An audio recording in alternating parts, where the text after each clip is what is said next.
వెంకటేశ్వర స్వామి వారు తని బయలుదేరి వచ్చారు. వచ్చి ఏమో అనంతాచార్యులు అనారోగ్యం తగ్గిందా అన్నారు.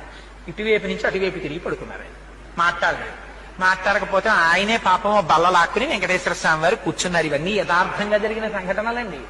ఓ బల్ల మీద కూర్చుని చెయ్యి పట్టుకుని అనంతాచార్యులు తగ్గలేదా, ఇంకా ఒంట్లో ఉష్ణం అన్నారు.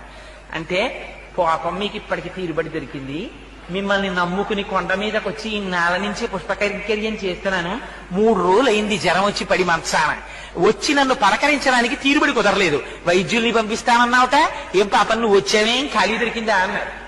అంటే ఫోన్లేవయ్యా, మనస్సంతా కష్టపెట్టుకోకయ్యా, నీకు జ్వరం ఉందో లేదో చూద్దామని వచ్చాను. అనంతాచార్యులు నన్ను చూడాలన్న భక్తే తప్ప వైద్యులతో వైద్యం చేయించుకుందామని కూడా నీకు కోరిక లేదేమిటో, చూడు నీకు ఎలా తగ్గించేస్తానో అని ఒళ్ళంతా. పాపం వెంకటేశ్వర స్వామి వారి వాత్సల్యం అంటే చూడండి, మనం ఒక్క అడుగేస్తే చాలు ఆయన 10 అడుగులు వేస్తాడు. ఒళ్ళంతా తడిమేర పడుకున్నటువంటి అనంతాచార్యులు వారిది. ఆయనకి జ్వరం అంతా తగ్గిపోయింది. లేచి నిలబడి కపాల కాళ్ళ మీద పడ్డారు.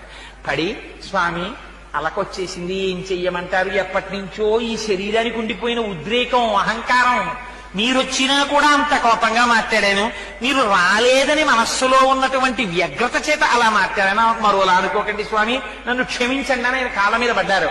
అనంతాచార్యులు నిన్ను క్షమించడం ఏమిటో అని పొంగిపోయి కౌగిలించుకుని పాపం గుళ్ళోకి వెళ్ళారు వెంకటేశ్వర స్వామి వారు.